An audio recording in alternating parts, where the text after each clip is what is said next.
Bueno, muy buenas tardes, querida familia espiritual, hermanas y hermanos de la Iglesia del Dios viviente, dispersos y reunidos también en muchos lugares de habla hispana.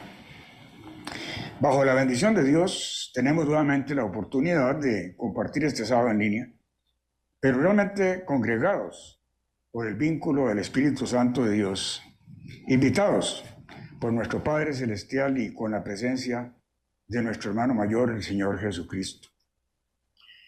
¿Cómo pasa? Qué rápido el tiempo.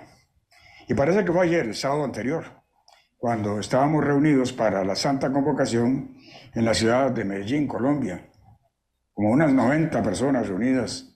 Como ya ustedes saben, el ministerio de la Iglesia de Dios fue convocado para la cuarta conferencia ministerial de la obra de Dios en español, la cual se llevó a cabo el miércoles 15 y jueves 16 de febrero. Y concluyó con un hermoso día de excursión por varios lugares de la campiña antioqueña. Además de las excelentes presentaciones de los oradores con temas sumamente valiosos, hubo camaradería, unidad y compañerismo entre toda la asistencia. La presencia del evangelista que preside la iglesia, el señor Gerald Weston y su esposa Carolina, de nuestro director de la obra de Dios en español, el evangelista don Mario Hernández, también de los ministros y sus esposas y otros invitados, nos llenó de motivación y alegría por la relación armoniosa y de amor fraternal entre todos. Muchos de los asistentes por primera vez tuvieron la oportunidad de compartir con el señor Weston y su esposa, sorprendentes por su humildad, cercanía y ejemplo de amor fraternal, poniendo realmente en práctica la instrucción de Jesucristo en Juan 17:21, donde nos dice, para que todos sean uno, como tú, Padre, en mí y yo en ti, que también ellos sean uno en nosotros, para que el mundo sepa que tú me enviaste. En el sermón del sábado, el señor Weston comentó que por primera vez en su vida visitaba un país de Sudamérica, algo que agradecemos profundamente, que el evangelista que preside la iglesia esté tan cerca de nosotros. Pero también se refirió a su próxima visita a El Salvador para la celebración de la fiesta de Pentecostés. En esta, su primera vez en suelo centroamericano, algo que realmente esperamos con mucho entusiasmo y agradecimiento.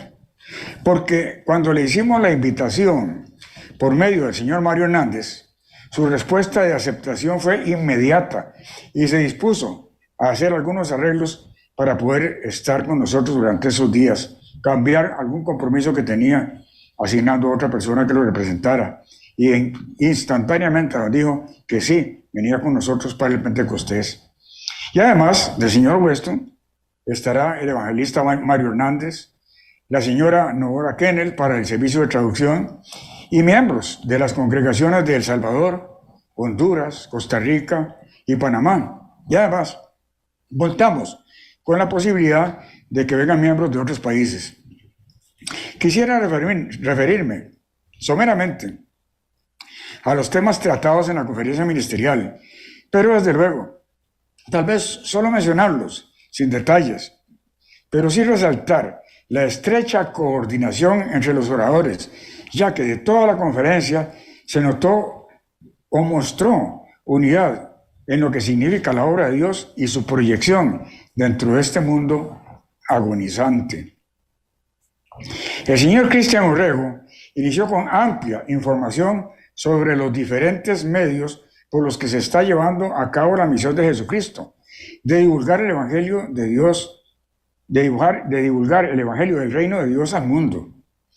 Algo que es algo de esperar por los avances de la ciencia, utilizando todos los medios electrónicos que están a nuestro alcance, y en estos avances de la tecnología, de llegar con este mensaje ahora a millones de personas en el mundo por las redes sociales, algo que nos está ayudando realmente a poder cumplir con la meta de llevar el Evangelio para testimonio a todas las naciones. Por supuesto, sin dejar todavía las publicaciones impresas.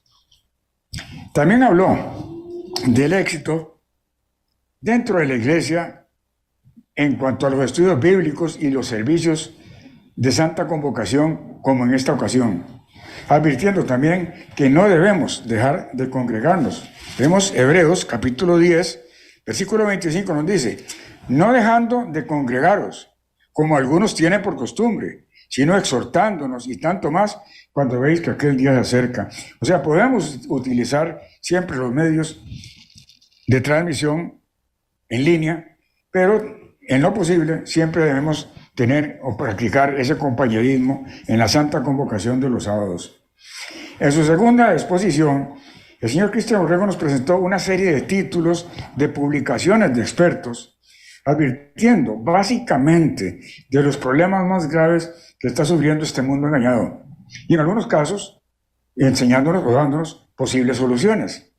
Especialmente todo aquello que está llevando por los peores caminos a nuestra juventud, en un mundo evidentemente gobernado por Satanás el diablo.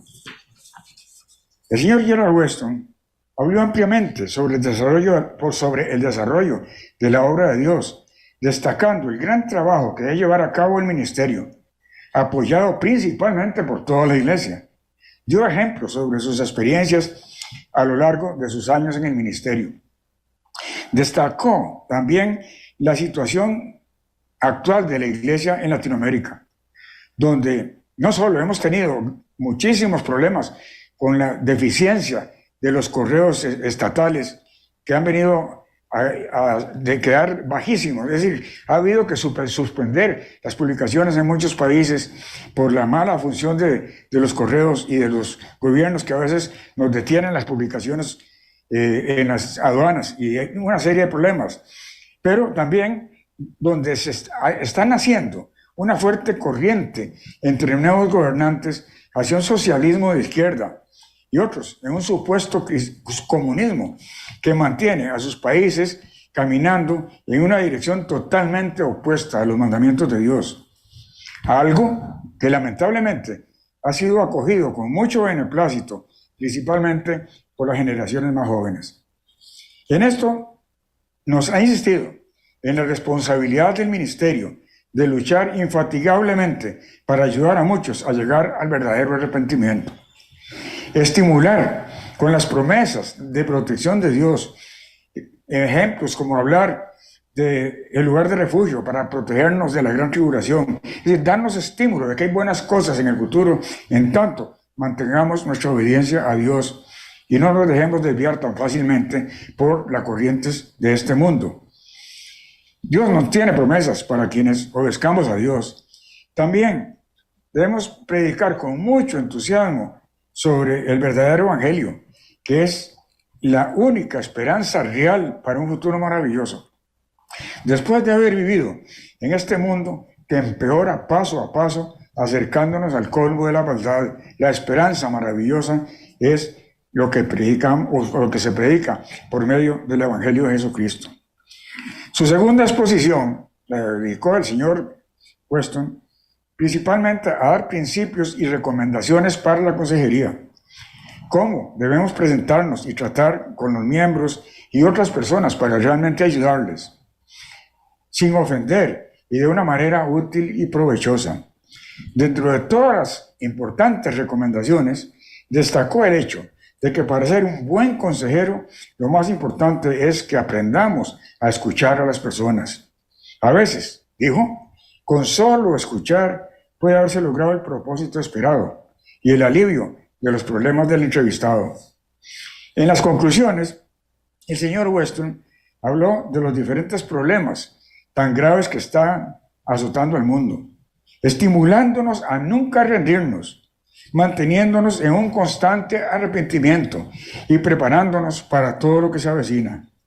Agradeciendo a Dios la bendición de servir como líderes, rogando su fortaleza y dedicarnos con sacrificio y valentía ante el mundo que cada vez se opone con mayor violencia a los caminos de Dios.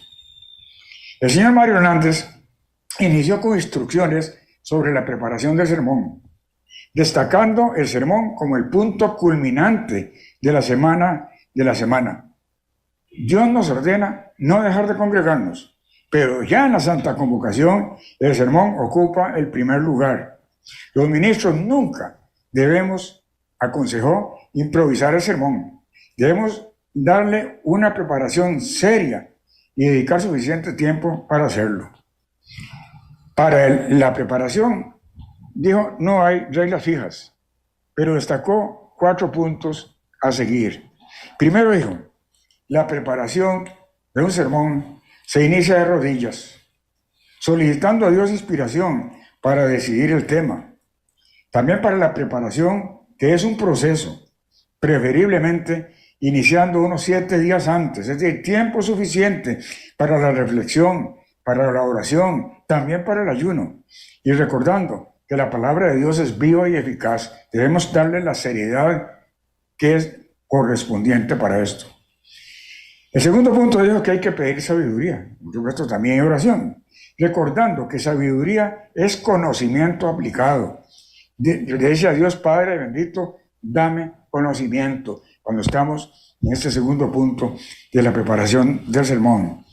El tercer punto dijo, pedir a Dios que profeticemos, entendiendo profetizar no como dar noticias por adelantado, como el caso de los profetas en el Antiguo Testamento, sino que profetizar significa hablar con edificación, hablar con exhortación y consolación. También puede darse corrección, pero con motivación y deseo de cambio. Es decir, motivar con nuestras correcciones a un deseo de cambio. El cuarto punto dijo, la vigilancia de nosotros mismos. Un orador debe tener carácter respaldado por integridad. La conducta, comportamiento, presentación de un ministro debe ser correcta. Y puso el ejemplo que leemos en el Eclesiastés, en el capítulo 10 y versículo 1, donde dice, las moscas muertas hacen heder y corrompen el perfume del perfumista. Así es una pequeña locura al que estimado como sabio y honorable. Voy a decir, así es una pequeña locura, las moscas al que es estimado como sabio y honorable. Es decir, los defectos nuestros, mostrados, equivocaciones o desobediencia son completamente negativos para presentarnos a dar realmente un sermón. Tenemos que esforzarnos realmente para ser ejemplares. También nos presentó un análisis detallado sobre el tema la nueva vida en Cristo. En capítulo 4 de la Carta a los Efesios, de los versículos 17 al 32, destacando 15 puntos importantes en este párrafo. Más adelante vamos a leerlo como parte de este sermón.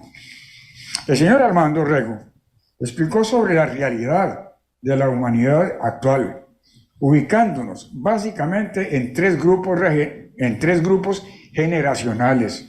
Es decir, un grupo tenemos los abuelos, otro grupo los padres y otro grupo los hijos. La humanidad dividida en 3 grupos. E hizo énfasis en la escritura en Job 12. Job, capítulo 12, versículo 12, y leemos, en los ancianos está la ciencia y en la mucha edad la inteligencia. ¿Pero por qué leo esto? Porque esto significa un gran reto para los jóvenes en la iglesia, valorar lo que pueden saber o entender o explicar un anciano, algo que vamos a mencionar. ¿Por qué? ¿Por qué un reto? Digo, para escuchar que en los ancianos está la ciencia y en la mucha edad la inteligencia. Porque la agenda de la mayoría de los gobiernos en el mundo actual va en dirección hacia la desobediencia absoluta a las leyes de Dios. Y ya están llegando al colmo de la maldad. Y esta es la principal influencia negativa que afecta a multitud de jóvenes. Como ustedes comprenderán, todo lo expuesto aquí es apenas un brevísimo resumen de los temas desarrollados por los oradores durante la conferencia. Pero, en cierta forma, podríamos decir que el tema central es la situación de la Iglesia del Dios viviente dentro de un mundo cambiante para el mal, a tal grado que ya es casi inminente la presencia de los acontecimientos esperados para el fin del tiempo del fin. Por ejemplo, el hecho de que haya una gran brecha entre los jóvenes y los adultos mayores está acabando con la buena conducta de las generaciones jóvenes, las cuales, pasando el tiempo, van siendo cada vez mayoritarias, porque conforme aumenta su edad, los viejos vamos desapareciendo y se va nutriendo el segundo grupo, o sea, el de los padres, con gente mal formada por la creciente mala influencia de los gobiernos, que a lo malo le dicen bueno y a lo bueno le dicen malo. Ahora, la causa de esta brecha entre jóvenes y adultos perfectamente puede ser el rápido avance de la ciencia y la tecnología. Veamos en Daniel capítulo 12 y versículo 4, donde leemos: pero tú, Daniel, cierra las palabras y sella el libro hasta el tiempo del fin.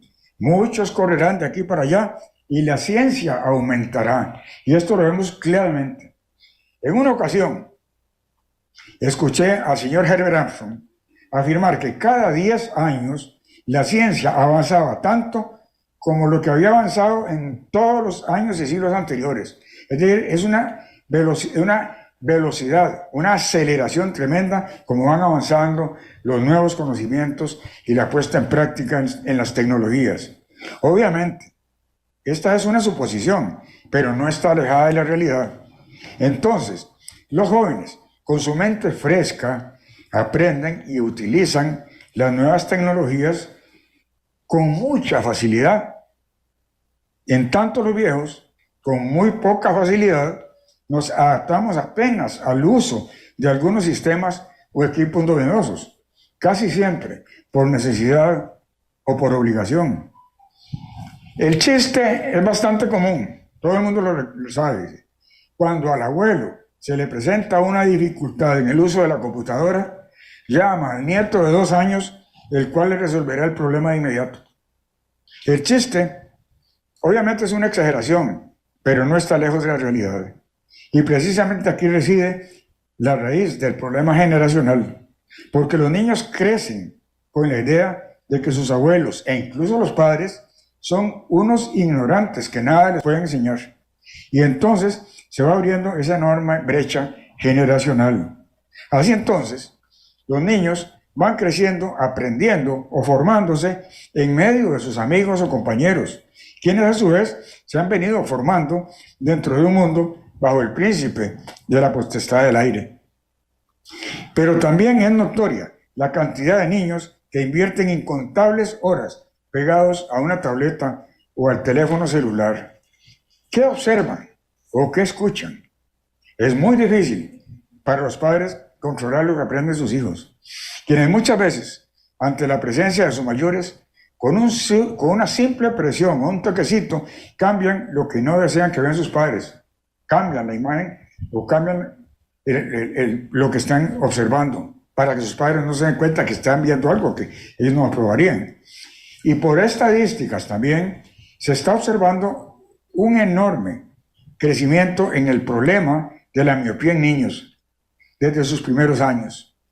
La vista requiere la observación de paisajes, árboles, el espacio libre, pero concentrados por horas en una pantalla es muy perjudicial. Recordemos entonces estas claras instrucciones de Dios en Deuteronomio capítulo 4 y versículos 5 al 9. Deuteronomio capítulo 4, versículos 5 al 9, donde leemos: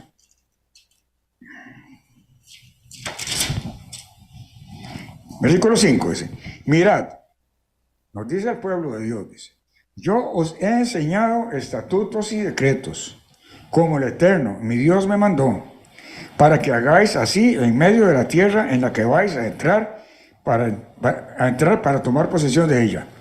Guardadlos, pues, y ponedlos por obra, porque ellos son vuestra sabiduría y vuestra inteligencia.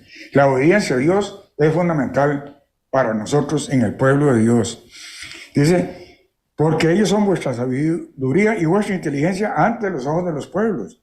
los cuales oirán todos estos estatutos y dirán: ciertamente, pueblo sabio y entendido, nación grande es esta.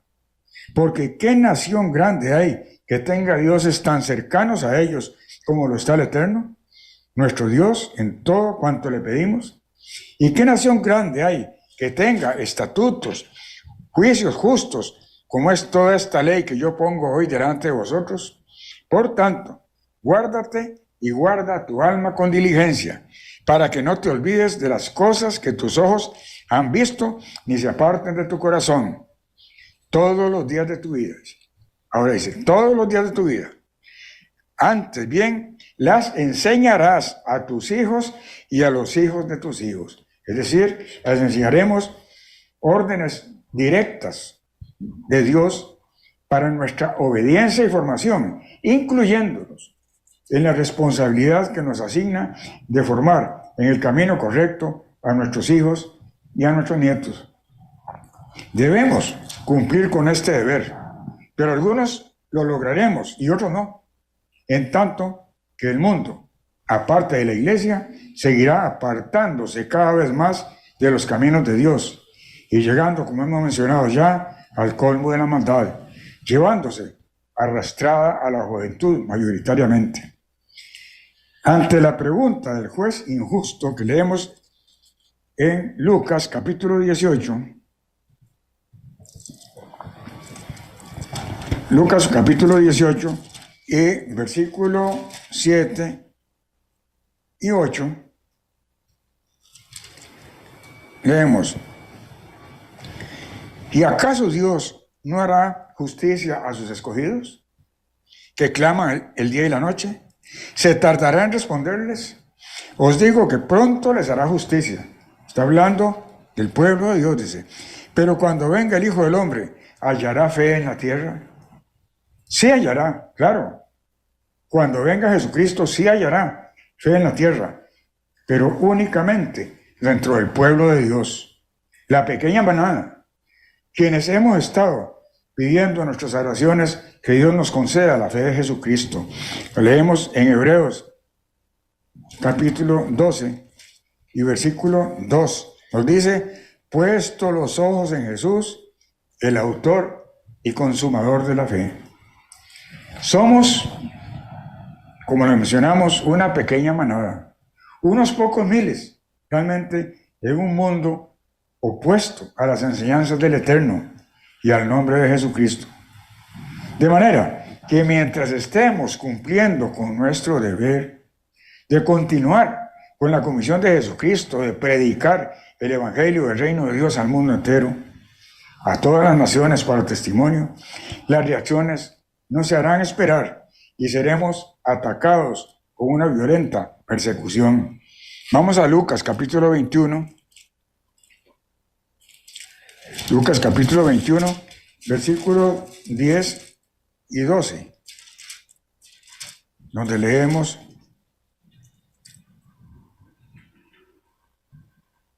entonces añadió: se levantará nación contra nación y reino contra reino, hablando de los jinetes del Apocalipsis, dice. Habrá grandes terremotos y en diferentes lugares hambres y pestilencia, y habrá terror y grandes señales del cielo. Pero antes de todas estas cosas, os echarán mano, os perseguirán, os entregarán a las sinagogas y a las cárceles, y seréis llevados ante reyes y ante gobernadores por causa de mi nombre. Veamos los versículos 16 y 17, donde dice: seréis entregados aún por vuestros padres, hermanos, parientes y amigos, y matarán, dice, a algunos de vosotros. Seréis odiados por todos por causa de mi nombre. Pero veamos algo más en Marcos, capítulo 13 y versículo 9 y después versículos 12 y 13. Voy a leer. ¿Sí? Pero cuidad de vosotros mismos, porque os entregarán a los concilios, y en las sinagogas os azotarán, y delante de gobernadores y de reyes os llevarán por causa de mí, para testimonio a ellos. Versículo 12 dice: el hermano entregará a la muerte al hermano, y el padre al hijo, y se levantarán los hijos contra los padres, y los matarán.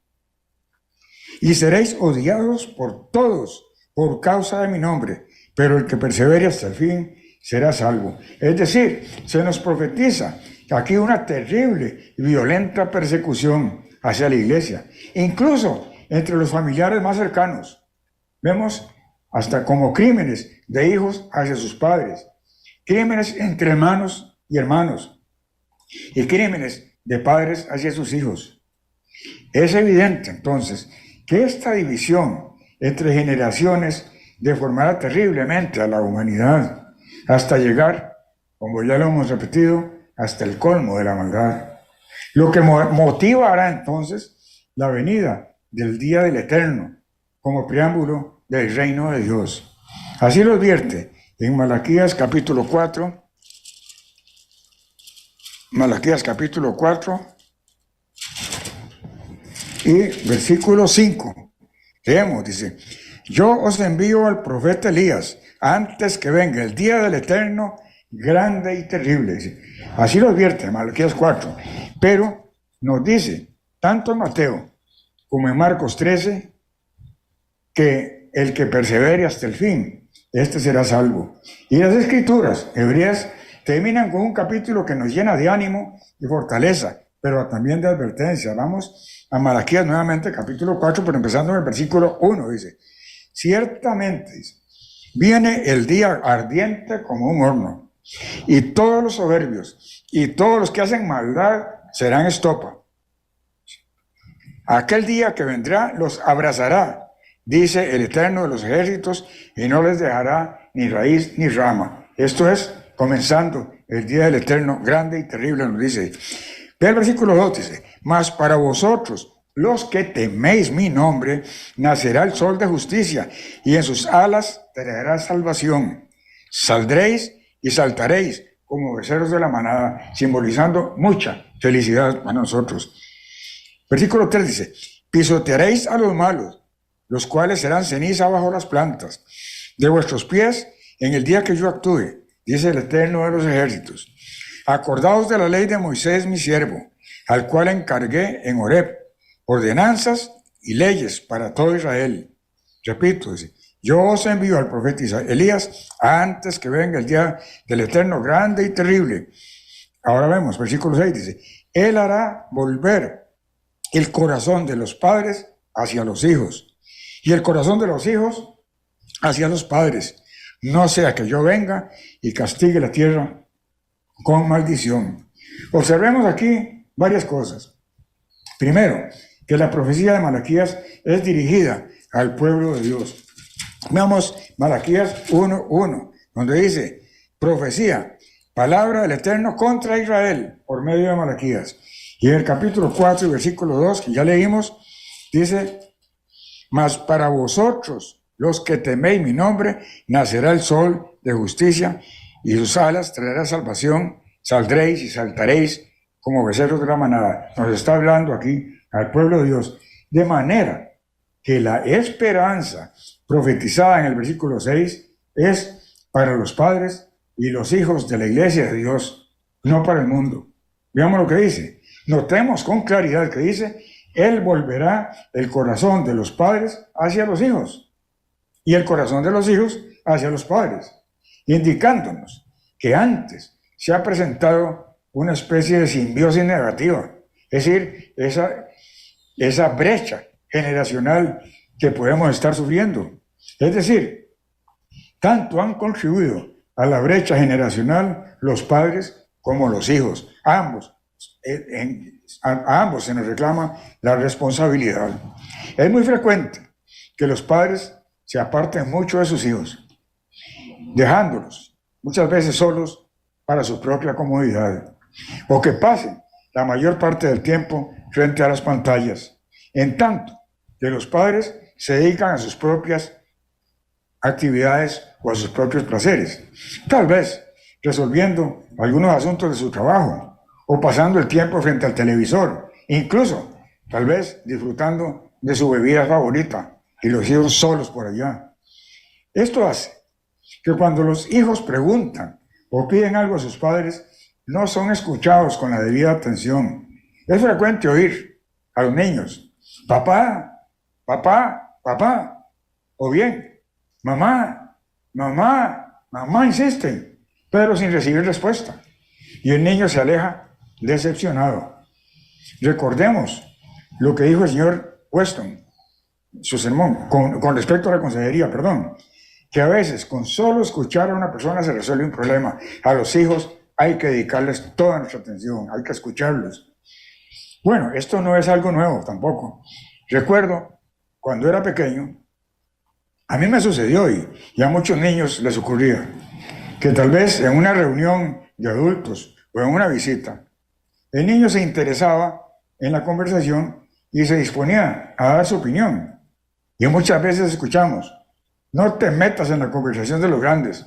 Lo oímos muchas veces. Y esto es desde muchos años antes, no de ahora, con lo que está haciendo o lo que está ocurriendo con los abusos también de la tecnología y la conducta de los padres. Por otro lado, como ya hemos comentado, los avances en la tecnología, a la cual los mayores nos cuesta adaptarnos, hace que los jóvenes menosprecien a los mayores. Y todos lo resuelven, como dijimos, comunicándose con sus amigos o compañeros, utilizando las redes sociales y otras cosas. Y la brecha se abre con ambas participaciones. Por un lado los adultos y por otra los jóvenes. Entonces, las promesas en Malaquías 4:6 están dirigidas a acabar con esa brecha. Obviamente, considerando que la promesa es para la iglesia, pero debemos hacer nuestra parte, poniendo en práctica lo que hemos aprendido o lo que hemos venido aprendiendo durante los años en la iglesia. Obviamente, en un sermón no podría extenderme en las muchas recomendaciones, pero la iglesia lo ha previsto con la publicación de un excelente folleto titulado ¿Por qué es tan difícil criar hijos?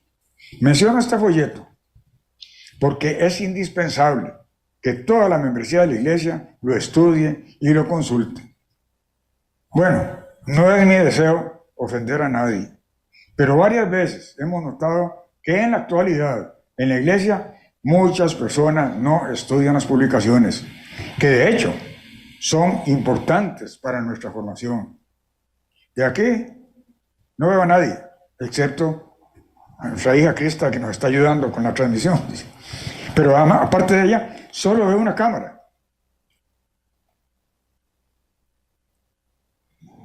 La cámara que nos estaba molestando al principio. Solo veo una cámara que tengo al frente. Pero quisiera, como ustedes no lo veo, que cada uno de ustedes se preguntara si ha estudiado el folleto sobre la crianza de los hijos. Y quienes no lo han hecho, que soliciten un ejemplar a la sede, lo estudien y lo pongan en práctica. Mencioné antes el párrafo que explicó el señor Mario Hernández y creo que aquí cabe perfectamente leerlo detenidamente. La nueva vida en Cristo, dice el título. Instrucciones claras que debemos seguir siempre y enseñarlas también a nuestros descendientes. Vamos a Efesios capítulo 4. Efesios capítulo 4, versículo 17. Dice, la nueva vida en Cristo, dice el subtítulo que no es inspirado. Versículo 17 dice, esto pues digo y requiero en el Señor, que ya no andéis como los otros gentiles, toda esa cantidad de gente que está aparte de nosotros en el mundo, dice, que andan en la vanidad de su mente, teniendo el entendimiento entenebrecido, ajenos de la vida de Dios por la ignorancia que en ellos hay, por la dureza de su corazón. Estos, después que perdieron toda sensibilidad, se entregaron al libertinaje para cometer con avidez toda clase de impurezas, alejándose, como hemos dicho, totalmente de la ley de Dios. Pero vosotros no habéis aprendido así sobre Cristo, si en verdad lo habéis oído, dice, y habéis sido por él enseñados, conforme a la verdad que está en Jesús. En cuanto a la pasada manera de vivir, despojaos del viejo hombre, que está corrompido, dice, que está corrompido por los deseos engañosos, renovados en el espíritu de vuestra mente y vestidos del nuevo hombre, creado según Dios en la justicia y santidad de la verdad. Por eso, desechando la mentira, hablad verdad cada uno con su prójimo, porque somos miembros los unos de los otros, para que seamos uno, como el Padre y Jesucristo son, ¿no? Ve al versículo 26, dice, airaos, pero no pequéis. Dice, no se ponga el sol sobre vuestro enojo. Bueno, aquí la palabra airaos, que dice airaos, pero sin pecar y sin continuar enojados. Airaos es traducción del griego orgisomai, que en otros versículos lo traducen enojado. Realmente se habla de enojo, dice. Y la Biblia Peshitta dice, en este versículo dice, enójense, pero no pequen. Esto nos demuestra que el enojo no necesariamente es pecado, en tanto que el enojo tenga justificación. Y pasado el motivo, que no mantengamos la ira, lo que nos está diciendo. El ejemplo lo vemos en Jesucristo, cuando llegó al templo y se encontró con lo que llamó cueva de ladrones. Debe haber estado muy enojado, a tal grado que volcó mesas y sillas, pero estaba justificado su enojo ante el irrespeto a la casa de su padre. Y sabemos que Jesús nunca pecó. Sigamos aquí en Efesios 4, ahora en el versículo nuevamente el 26, es airaos, pero no pequéis, no se ponga el sol sobre vuestro enojo, no continuemos con la ira, ni deis lugar al diablo. El que robaba, no robe más, sino que trabaje, haciendo con sus manos lo que es bueno, para que tenga que compartir con el que padece necesidad. Ninguna palabra corrompida salga de vuestra boca. Tenemos que ser ejemplares, ministros y miembros de la iglesia. No podemos usar malas palabras que no salgan de nuestra boca, sino la que sea buena para la necesaria edificación. Es decir, también somos llamados a profetizar, a fin de dar gracias a los oyentes, y no entristezcáis al Espíritu Santo de Dios, con el cual fuisteis sellados para el día de la redención. La única esperanza que tenemos de salvación es tener el Espíritu Santo en nosotros.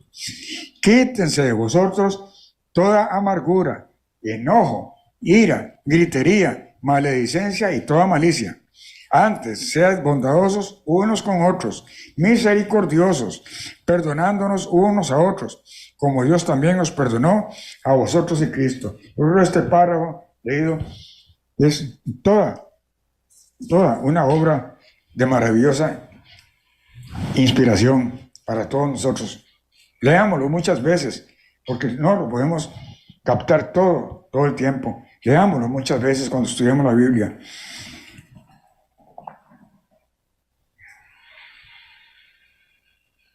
Bueno, hemos estado viendo sobre situaciones difíciles y terribles en el tiempo del fin. Cómo se van formando las brechas generacionales entre abuelos, padres e hijos.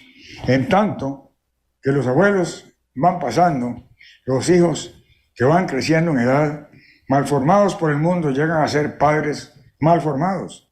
Así, continuando, el mundo entero va llegando, como hemos dicho ya repetidamente, al colmo de la maldad, despreciando entonces a todo aquel que no siga por esos caminos, lo cual es la conducta y vida de la iglesia. Se desata así, como ya mencionamos, una gran persecución para una minoría obediente a Dios que es odiada por causa del nombre de Jesucristo. Pero si seguimos, como hemos visto, las instrucciones de Dios, como las inspiradas ahora por el apóstol Pablo que leímos, Dios promete protegernos de la persecución y asimismo de la gran tribulación. Vamos a Apocalipsis capítulo 3 y versículo 10 hasta el 13.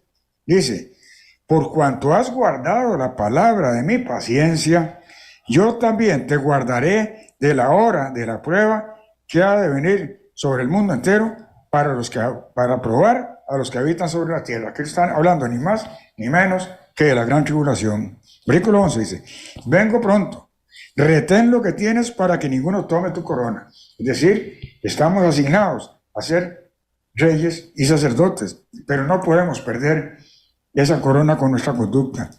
Al vencedor, yo lo haré columna en el templo de mi Dios y nunca más saldré de allí. Escribiré sobre él el nombre de mi Dios y el nombre de la ciudad de mi Dios, la nueva Jerusalén, la cual desciende del cielo con mi Dios y mi nombre nuevo. Es decir, nos está dando toda una posición importantísima, no solo en el templo de Dios, como columnas en el templo de Dios, y sabemos, y lo hemos leído más adelante del libro de Apocalipsis, el capítulo 21, que en la ciudad celestial, la nueva Jerusalén, no viene templo, porque el templo son el Padre y Jesucristo.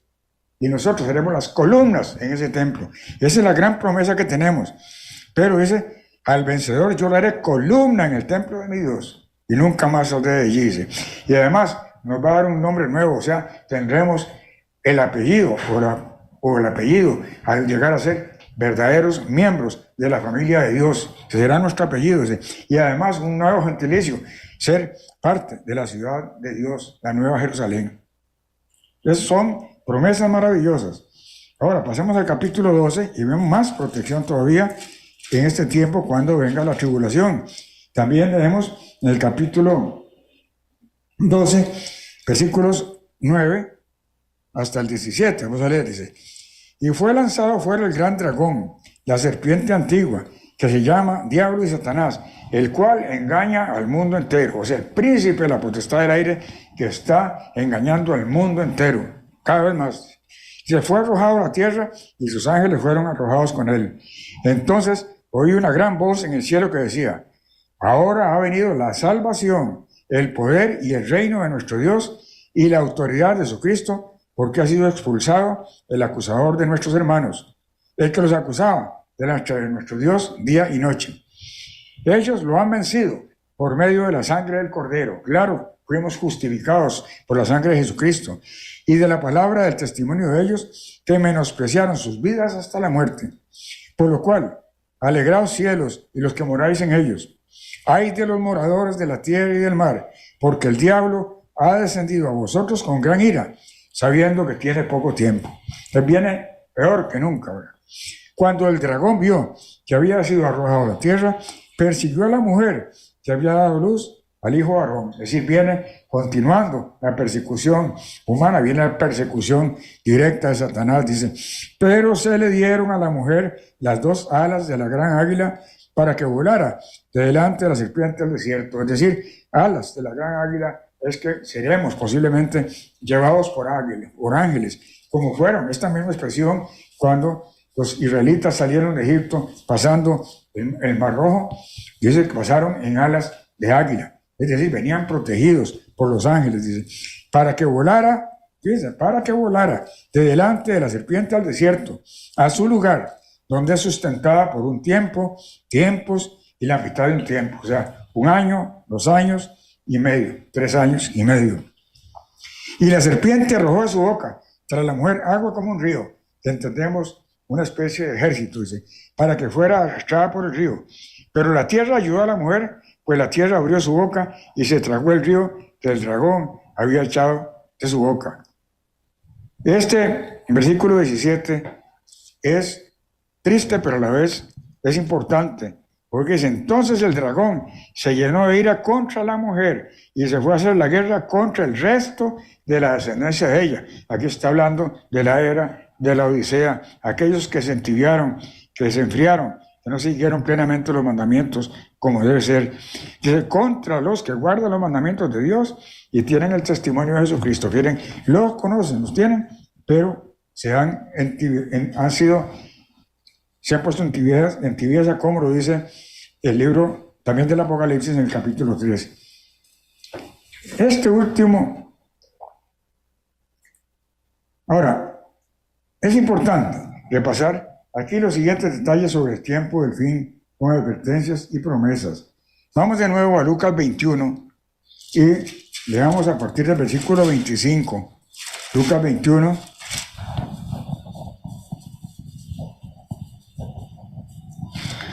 a partir del versículo 25,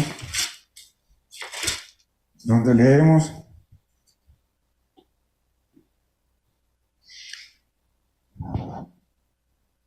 aquí vamos a leer sobre detalles sobre el tiempo del fin, con advertencias y promesas realmente. Versículo 25 en adelante dice: entonces habrá señales en el sol, en la luna y en las estrellas, y en la tierra angustia de las gentes, confundidas a causa del bramido del mar y de las olas. Los hombres quedarán sin aliento por el temor y la expectación de las cosas que sobrevendrán en la tierra, porque las potencias de los cielos serán conmovidas. Entonces verán al Hijo del Hombre, que vendrá en una nube, con poder y gran gloria. Cuando estas cosas comiencen a suceder, erguíos y levantad vuestra cabeza, porque vuestra redención está cerca. Es una maravillosa promesa, saber que las cosas estarán muy mal, pero que nosotros tenemos una maravillosa esperanza de ser redimidos de nuestra vida actual y pasar entonces a la vida eterna. Versículo 29 dice: también les dijo una parábola: mirad la higuera y todos los árboles. Cuando veis que ya brotan, sabéis por vosotros mismos que el verano está cerca. Así también vosotros, cuando veáis que suceden estas cosas, sabed que está cerca el reino de Dios. De cierto digo que no pasará esta generación hasta que todo esto acontezca. El cielo y la tierra pasarán, pero mis palabras no pasarán. Mirad también por vosotros mismos que vuestros corazones no se carguen de glotonería y de embriaguez y de las preocupaciones de esta vida, y venga de repente sobre vosotros aquel día, porque como un lazo vendrá sobre todos los que habitan sobre la faz de la tierra. Y nos dice aquí una extraordinaria advertencia y maravillosa: dice: velad pues orando en todo tiempo, que seáis tenidos por dignos de escapar de todas estas cosas que vendrán. Y tenemos que ser dignos de ser protegidos de las tribulaciones. Por eso tanta advertencia y tanta formación y tanta obediencia que tenemos que tener para ser dignos de escapar, porque vemos que los que no son dignos no escapan, dice, y de estar en pie delante del Hijo del Hombre. Este último versículo siempre me ha resultado muy revelador, porque para estar en pie delante del Hijo del Hombre, delante de Jesucristo, es necesario estar con vida. Y a la venida de Jesucristo lo veremos, según el versículo 27, aquí que leímos, donde dice: entonces verán al Hijo del Hombre que vendrá en una nube con poder y gran gloria. Cuando Jesucristo venga, entonces nosotros ya habremos sido resucitados o transformados. De manera que delante de Jesucristo es necesario estar con vida, pero una vida con un cuerpo espiritual. Así lo veremos. Estaremos entonces resucitados o transformados con un cuerpo espiritual, y este cuerpo no existirá más, dice, lo que significa que Dios nos habrá dado para entonces la vida eterna. Todo el proceso, como muchas veces lo hemos visto, está explicado paso a paso, siguiendo el plan de Dios para la humanidad, representado por las fiestas santas. Y es algo muy notorio que distingue a la iglesia de Dios, porque las iglesias del mundo no celebran las fiestas de Dios, sino las fiestas paganas con nombres alterados. De manera que este privilegio que nos distingue como esa minoría obediente, la pequeña manada, tiene la bendición de conocer plenamente el plan de Dios y el maravilloso panorama que nos presenta como el mundo de mañana y la eternidad.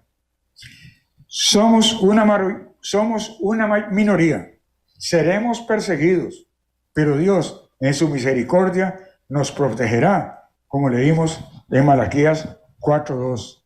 Vosotros, dice, los que teméis mi nombre. Los que hemos aprendido el temor de Dios, que es el principio de la sabiduría, tenemos la bendición de ser protegidos. Lo aprendimos, hermanos, guardando los mandamientos y estatutos de Dios. Veamos Deuteronomio capítulo 17. Deuteronomio capítulo 17 y versículo 18. Deuteronomio 17 y versículo 18 y 19 dice: cuando se siente sobre el trono de su reino, se le está advirtiendo a un rey. Y nosotros sabemos que vamos a ser reyes. y sacerdotes. Pero por eso tenemos asignada una corona, dice. Por eso dice, cuando se siente sobre el trono de su reino, entonces escribirá para sí en un libro una copia de esta ley, del original que está al cuidado de los sacerdotes levitas. Lo tendrá consigo y lo leerá todos los días de su vida, para que aprenda a temer al Eterno, su Dios, guardando todas las palabras de esta ley y estos estatutos y poniéndolos por obra. Pero dice, para que aprenda a temer al Eterno, de manera que el temor de Dios es algo que debemos aprender. No nacemos con el temor de Dios, necesitamos. Y aquí nos está diciendo que debemos realizar el estudio diario de la Biblia para aprender el temor de Dios. Y en Deuteronomio 14 está la otra condición, que es en Deuteronomio 14, versículos 22 y 23, dice, indefectiblemente diezmarás todo el producto del grano que rinda tu campo cada año. Comerás delante del Eterno tu Dios en el lugar que Él escoja para poner allí su nombre, el diezmo de tu grano, de tu vino y de tu aceite, y las primicias de tus manadas y de tus ganados, dice, para que aprendas a temer al Eterno tu Dios. Es decir, guardar indefectible ese diezmo que llamamos el segundo diezmo, para aprender el temor de Dios y disfrutarlo con la familia en las fiestas de Dios. En las fiestas de Dios, ¿qué vamos a alcanzar? Vamos a alcanzar sabiduría. Por eso dice que el principio de la sabiduría es el principio de la sabiduría es el temor del Eterno. Dice. Nunca esperemos, como algunos, ser llevados gratuitamente a las fiestas de Dios, porque al no aportar lo que Dios nos ordena, jamás aprenderemos el temor de Dios, que es precisamente, como dijimos, el principio de la sabiduría. Preparémonos, hermanos y hermanas, para estos tiempos difíciles, recordando siempre que somos una pequeña manada, privilegiada, porque Dios nos ha abierto el conocimiento suficiente para transitar por estos tiempos difíciles. Somos pocos los que pasamos por la puerta estrecha. Mateo capítulo 7. Veamos Mateo capítulo 7, versículos 13 y 14. Leemos. Dice, entrad por la puerta estrecha o por la puerta angosta, dice esta versión 95, dice, porque ancha es la puerta y espacioso el camino que lleva a la perdición, y muchos son los que entran por ella, o sea, la mayoría del mundo por la puerta ancha, pero angosta es la puerta y angosto el camino que lleva a la vida, y pocos son los que la hallan. Esa minoría, esa manada pequeña, son los que hallan esa puerta estrecha. El resto del mundo pasa por la puerta ancha y el camino espacioso que lleva a la perdición. Veamos ahora Romanos capítulo 8. Romanos capítulo 8 y versículos 18 y 19 dice, tengo por cierto que las aflicciones del tiempo presente, estas persecuciones, estos sufrimientos que podemos tener ahora, no son comparables con la gloria venidera que en nosotros ha de manifestarse. Porque el anhelo ardiente de la creación es aguardar la manifestación de los hijos de Dios. Nada de lo que lleguemos a sufrir en este tiempo se puede comparar con las maravillas del reino de Dios y la vida eterna. El mundo sigue su marcha hacia el mal. En el sermón del señor Weston mencionó que varios expertos están afirmando que la Tercera Guerra Mundial ya comenzó, aunque no parece mundial, obviamente, sino localizada en varios lugares, como Ucrania, en Siria, en Yemen y varios lugares de África. Lo cierto es que el comienzo siempre ha sido poco a poco. La Segunda Guerra Mundial comenzó en 1937 con la invasión de Polonia por el ejército nazi. Muchos soldados ingresaron montando a caballo. No parecía mundial, pero en 1942, siguiendo a las otras naciones aliadas, ingresaron a los Estados Unidos hasta terminar la guerra con la rendición de Japón, que fue poco a poco formando. De ser cierto lo que afirman esos expertos, la gran tribulación está más cerca de lo que imaginamos. Preparémonos para la persecución de la iglesia por un mundo multitudinario, pero que nada logrará contra nosotros por la protección de Dios, a quienes tenemos temor de su nombre. Tomemos siempre muy en serio el llamamiento que Dios en su misericordia nos ha hecho. Luchemos ante el mundo y contra el príncipe de la potestad del aire, pero sobre todo contra nuestro viejo hombre. Vivamos una vida nueva en obediencia a Dios, que es el verdadero camino hacia la vida eterna. Y soñemos despiertos, sirviendo, trabajando y disfrutando por una eternidad en el universo infinito. Herencia de Jesucristo que compartirá con nosotros, con los hijos e hijas fieles de Dios, gobernados siempre por nuestro Padre y por Jesucristo, en ese universo infinito, maravilloso, donde estaremos, como dije antes, sirviendo, trabajando, pero sobre todo disfrutando de ese universo maravilloso, creación de Dios, herencia de Jesucristo, que compartirá con nosotros. Tengan muy buenas tardes, hermanos, espero que sigan disfrutando de este sábado excelente.